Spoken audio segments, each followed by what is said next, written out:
What happened in practice for the Belgian Grand Prix? This video is sponsored by the F1 exhibition at Excel London. If you're an F1 fan, you need to get yourselves down to this exhibition faster than Max Verstappen with DRS open or Tommy on a treadmill. I haven't decided which one's quicker. Definitely me. It's a mind-blowing, immersive experience that takes you through the most defining moments in the history of Formula One. And what do you want to see? What are you going to see? Well, you can see championship-winning F1 cars like the rare shark-nosed Ferrari, Tommy, plus another 6 of the most defining iconic cars of the modern racing era, not to mention previously unseen interviews, artifacts and memorabilia from leading teams and drivers. It opens on August 23rd, and tickets are on sale now at f1exhibition.com, so make sure you go because I will definitely be going. Don't miss it. We will be there. We'll be there no matter what. You better be. We are well into now the Belgian Grand Prix. FP1 done, FP2 done. What a thrilling couple of practice sessions that was. Spa really was like, Matt, Tommy, you know how you said going to deliver some action? Well, not on Friday, mate. Not on Friday. Maybe it's saving itself for the weekend where it actually matters because, yeah, not the most amount of action, thank goodness. We've got a few interesting things off track and kind of on track to talk about. But yeah, the weather didn't arrive, did it, that maybe we thought might happen? No, absolutely not. So let's dive into something that actually went off track. At Selgren 89. What's going on in Alpine? And this is, of course, in reference to Bruno Faman leaving Alpine as team principal. Where do we start? How do you explain? It's another high-profile exit, isn't it? There's been many in the last few years. There was a LinkedIn post, I think it was, from an ex-employee that was quite the explosive rant about the direction they were going in. Just as they looked like they were on a nice high and getting some points again, having all this drama in the background, and they're kind of not delivering as well. You know, Ocon had another problem at the start of FP1, and obviously Gasly had the 2 problems in the last 2 races as well, and they look slow. And also they're turning their backs on their own engines to go with Mercedes. That's a massive thing. Yeah, that could be huge. It's not confirmed yet, but seems like very, very, very likely. A very odd choice when you're surely in Formula One as Alpine and Renault to be like, look how good Renault cars are. And then they're going, but we've got a Mercedes in the back because we can't trust our own engine. It's not the best publicity, is it? It almost feels as though they're pulling themselves away from almost linking their sports cars and road cars with Formula One, because you lose what I think a lot of teams want, especially the manufacturers, want to do, which is push selling their own cars. Yeah. So you do wonder whether this is maybe the beginning of the end for Alpine, Renault, and Deadpool Grand Prix. Potentially. Let's move to free practice 1 then, where Max Verstappen was fastest from Oscar Piastri and Alexander Albon. And seeing as we were touching upon Alpine very slightly there, Esteban Ocon had some great luck doing all of one singular lap in FP1. So you are wondering at this stage, what have we done? We didn't think it would go on for 3 races. This wasn't in the script. It wasn't in the curse. Again, not looking the greatest out of free practice 1 for Ocon. But this we all get very not even excited. Just we start reading things, don't we? We always do. That's the beauty of the sport. That's the fun of the sport. We start looking into it and say who's quickest. And Max Verstappen looked like he was going to potentially win from last after FP1, and I regretted everything about not putting him in my top 3. But yes, he was looking very ominous in the first practice session. He certainly was. This track is maybe more suited to the Red Bull than previous tracks we've been to. Max has always been unbelievably quick there. He's won from near the back of the field in the last 2 races, so it's going to make for an exciting Grand Prix, which we'll talk about Max later and how he's going to get through the field and if we think he will. But he was looking very ominous, like you say, in FP1. It was like, oh, this is the Max Verstappen we know from last year. Practice 2. Let's go to that now then, because a little bit more representative. Some big push laps actually at the beginning of the session rather than towards the end, which It's not usual for free practice 2, but it was Lando Norris ahead of Oscar Piastri and Max Verstappen. So a McLaren 1-2 and looking much, much better in this second practice session. Very interested to see if they can carry that over into qualifying, especially when qualifying looks, at the moment, like it is going to be wet or at least slippery. Believe it when I see it. Yeah, I keep checking the weather, and it does look, I think it was like 80% chance or something when I looked. So it is looking like that way, and that's what teams are currently trying to figure out right now is what do we run? What setups do we run when we've got potentially a wet qualifying going into a dry race? You want obviously more downforce in the wet. You want to be trying to absolutely ace that middle sector, but in the dry, you want a bit more straight line speed. So teams have got a decision to make going into qualifying, whether they just risk it all and they go for the wettest setup ever and then pray to God they hold on, which I don't think is a wise decision because then they just get mugged on the straights. But it's something that the engineers are having to very much dive into because it's not an easy choice. It's not. And Spa is one of those circuits where you get that mix in it anyway. It's not like Monza where you go, no, it definitely has to be this, or equally like a Monaco where you shovel the downforce on. We'll see this, and it's very easy to get, and it's a kind of almost like a little warning tomorrow to not get baited too much when Alex Albon is probably fastest in the first sector by half a second, and you go, oh, he's going to get pole.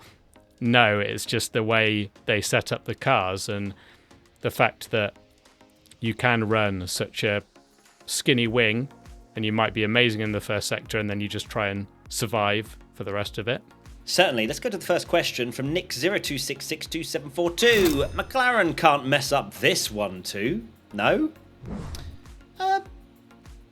We'll wait and see because Max still has the pace to, by the looks of things, get quite easily up to third place like you predicted. So screw you, Tommy. But I'm also hoping that Ferrari, they're thereabouts. So they might cause a bit more problems for Max as he's coming through the field. But McLaren once again are in the pound seats. Oh no, they can't possibly catch Max at the top. McLaren have a great opportunity to 1-2 this race, and Max has to start in the danger zone going into turn 1, guaranteed that he cannot qualify any higher than 11th when we go into the race on Sunday. So McLaren need to work together. Lando and Oscar firstly have to negotiate potentially very tricky conditions on Saturday, which may bring a few other teams into play. But when you look at the gaps right now, it seems like only McLaren and Max are in, they're in their own league, and then Ferrari are sort of just nipping at the heels. And right now, Mercedes, not looking the best, but sometimes they are horrendous in practice and turn up. But it's not looking the best for Merck at the moment. Yeah, I think that's probably one of the biggest surprises, biggest bad surprise, I guess you could call it, from practice, that Mercedes don't really look anywhere, although normally when they're 1-2, like you say, in practice, we get baited and go, they're going to be amazing, and then aren't. So we have seen before Mercedes just turning up in the kind of dying moments of qualifying, sometimes out of nowhere, and putting in a great performance, and it kind of all surprises us right at the end. So maybe that could happen again, but it is very much looking like McLaren have the best package along with Max, and it's going to be a case of McLaren going for the victory, Max obviously coming through the field, it seems so far. But it's only practice, of course. It's only practice. Next question, James Rizk1. What do you think is limiting Perez's performance, mental or the car?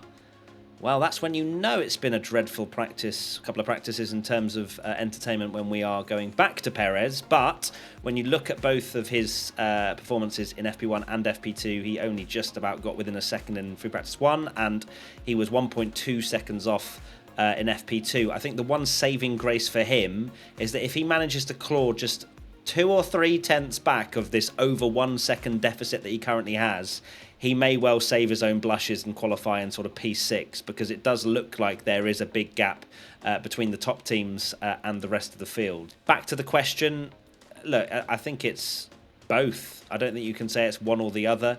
Perez is clearly, he was on the radio, I think, in practice today, saying that he had understeer and oversteer, and he didn't really understand the sort of slow to mid-speed corners, and it just feels like he doesn't have a clue what that car is going to do, and therefore can't instill any confidence in himself, and therefore the lap time isn't there. And he's also scared of crashing, and sometimes has crashed even though he's been slow. So it's just a snowball procedure right now that we're seeing, and it's sad to see, because this is not the Sergio Perez that we saw at the start of seasons gone by. Exactly. You're right that these two things of like mental or the car, they are kind of one thing, because if you're not confident in the car, you're not going to be able to deliver. And that is why Max has been so good, is because he's got supreme confidence in that car.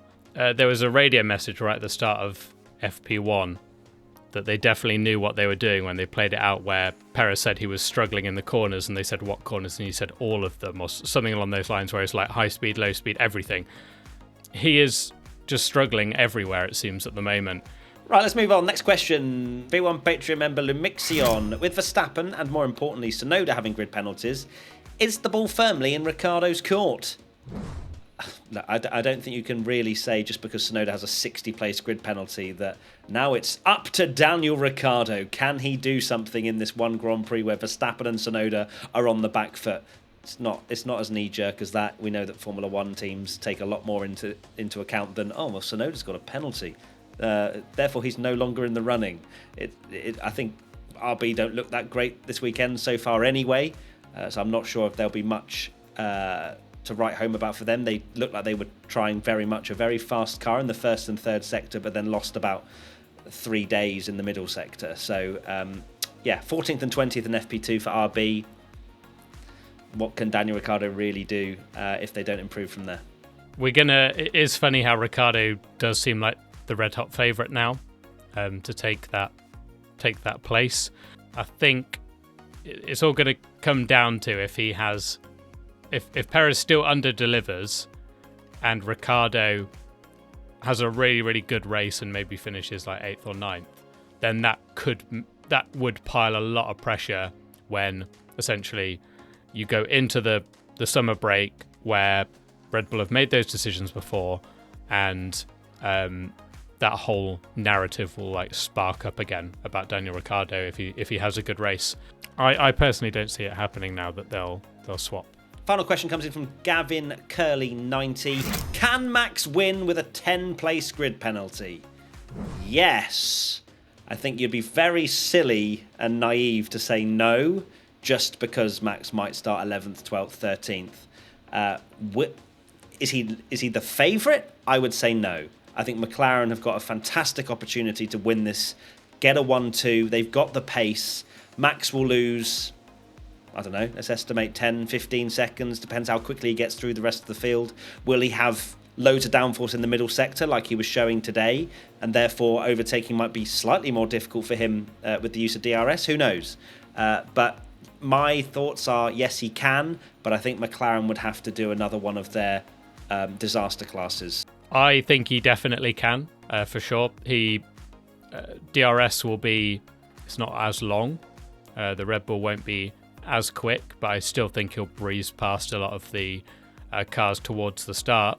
It all comes down to McLaren and how well they can manage that situation, because they're going to have Piastri looks quick again.